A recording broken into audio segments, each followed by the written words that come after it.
Hello everyone, welcome to English Grade 6. សួស្តីអ្នកទាំងអស់គ្នាសូមស្វាគមន៍ចំពោះការចូលមកទស្សនានៃការសិក្សាភាសាអង់គ្លេសថ្នាក់ទី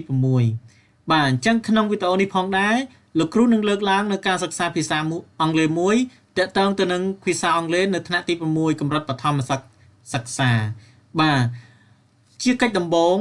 មុននឹងចូលទៅដល់ការសិក្សាភាសាអង់គ្លេសរបស់យើងសូមអ្នកទាំងអស់គ្នាជួយចុច like បាទ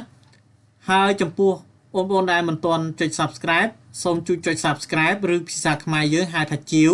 បាទនិងបើករូបកណ្ដឹងដើម្បីទទួលបានវីដេអូថ្មីៗជាបន្តទៀតបាទទាក់ទងទៅនឹងការសិក្សាភាសាអង់គ្លេសរបស់យើងបាទអញ្ចឹងកុំឲ្យនៅរង់ចាំយូរយើងចូលទៅដល់ការសិក្សាភាសាអង់គ្លេសរបស់យើងតែម្ដងបាទ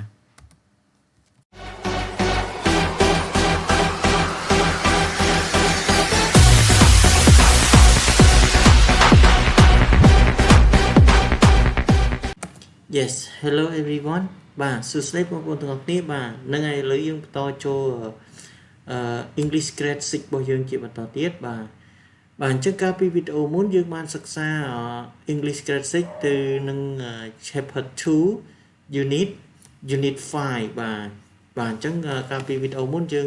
រៀនអំពី conversation បាទ conversation but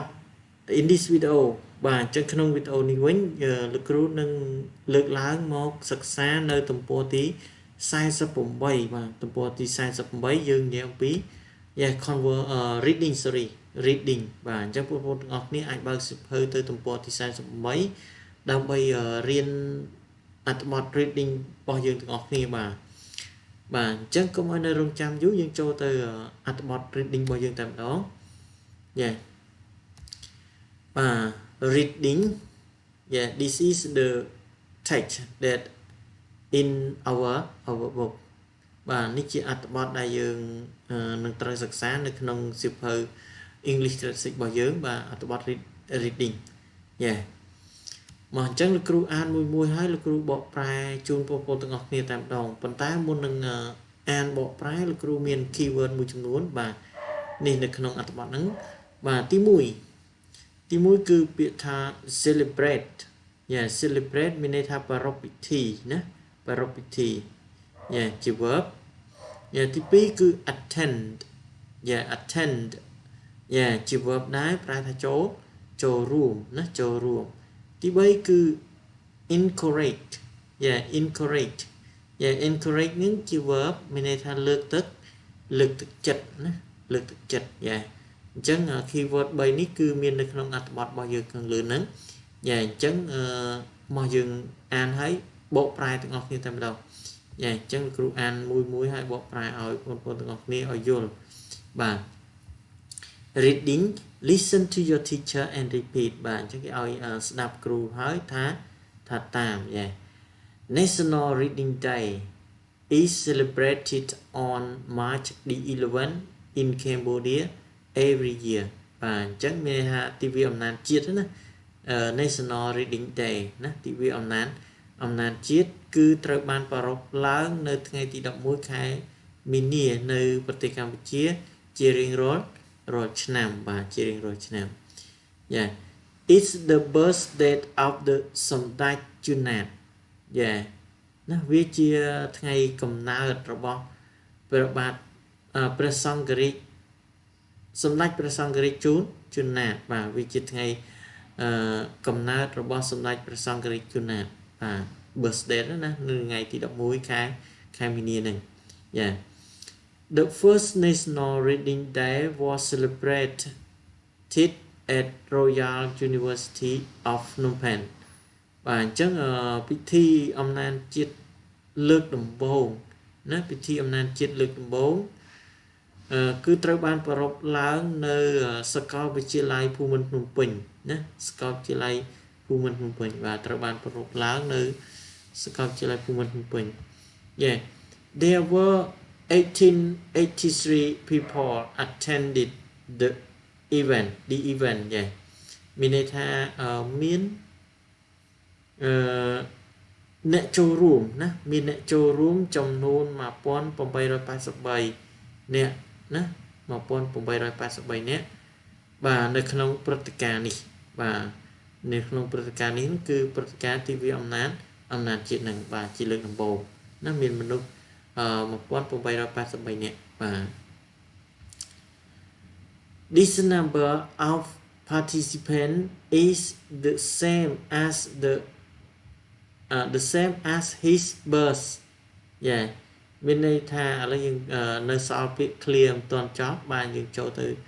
clear và tổ tiên tập nón yeah này nè this number of participants is the same as his birth year và bên đây thầm mấy và trong luôn nè cho room từng on ý cứ việc đôi từ nắng nè năm cầm nát rồi bỏ quạt nè năm cầm nát và bên đây thay chấm luôn nè đây cho room nó cứ smart nâng chấm luôn smart tới nâng năm cầm nát rồi bỏ sum đại rich song kri chun nạt và sum đại song kri chun nạt dạ cứ mà quan phòng bay ra bài sắp bảy dạต่อទៀតបាទអញ្ចឹងក្នុងអត្ថបទនេះលោកគ្រូក៏មាន keyword មួយចំនួនដែរបាទយើងសិក្សា keyword មួយសិន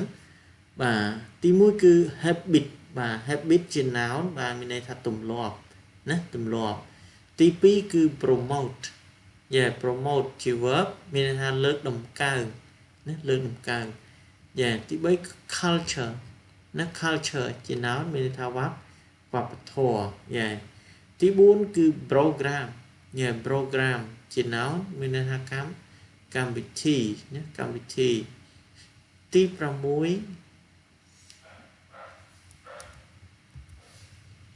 ទី6គឺ primary school primary school ជា noun មានន័យថាសាលាបឋមសិក្សាបាទសាលាបឋមសិក្សាទី7 poetry poetry ជា noun បាទមានន័យថាកំណាព្យបាទទី7participant បាទ participant ជា noun មានន័យថាអ្នកចូលរួមណាអ្នកចូលរួមទី7គឺពាក្យថាsorry ទី8គឺពាក្យថា recite recite មានន័យថាពីជា verb មានន័យថាសូត្រrecite the text មានន័យសូត្រអត្ថបទrecite the poetry មានន័យសូត្រកំណាព្យសូត្រកំណាព្យបាទឥឡូវយើងចូលទៅអានអត្ថបទហើយយើងបកប្រែតែម្ដងបាទ The celebration encourage children and people to have a good habit of reading and promotes culture of reading បាទមានន័យថាការប្រារព្ធពិធីហ្នឹងគឺលើកទឹកចិត្តឲ្យក្មេងៗឲ្យកុមារហើយនឹងមនុស្សទូទៅមានទម្លាប់ណា have a good habit of reading ណាមានទម្លាប់ល្អក្នុងការអាន and promote culture of reading ហើយដើម្បីលើកតម្កើងនៅវប្បធម៌នៃការអានIt also has 3 programs reading text reciting poetry and telling story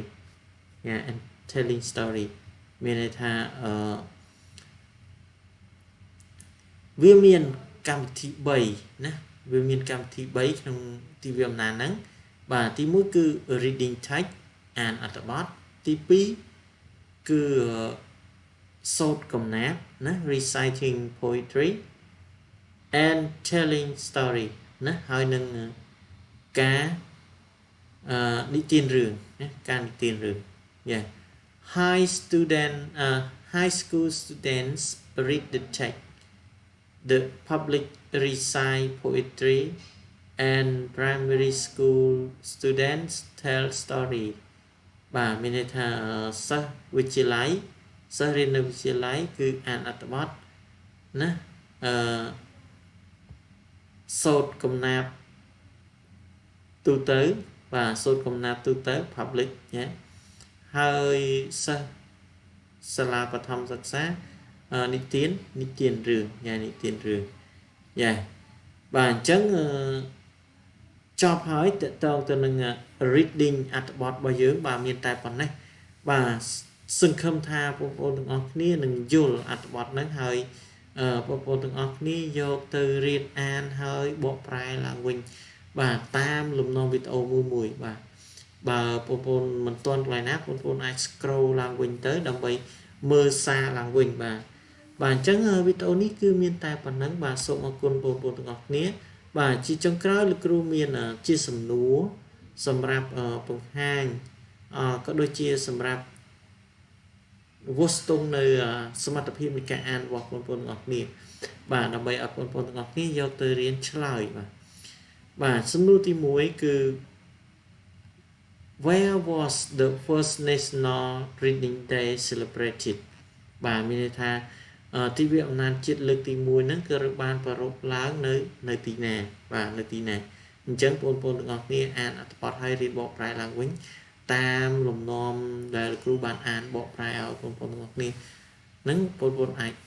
មើលហើយរៀនអានបកប្រែឡើងវិញទៅដើម្បីងាយស្រួលក្នុងការឆ្លើយអត្ថបទនេះបាទ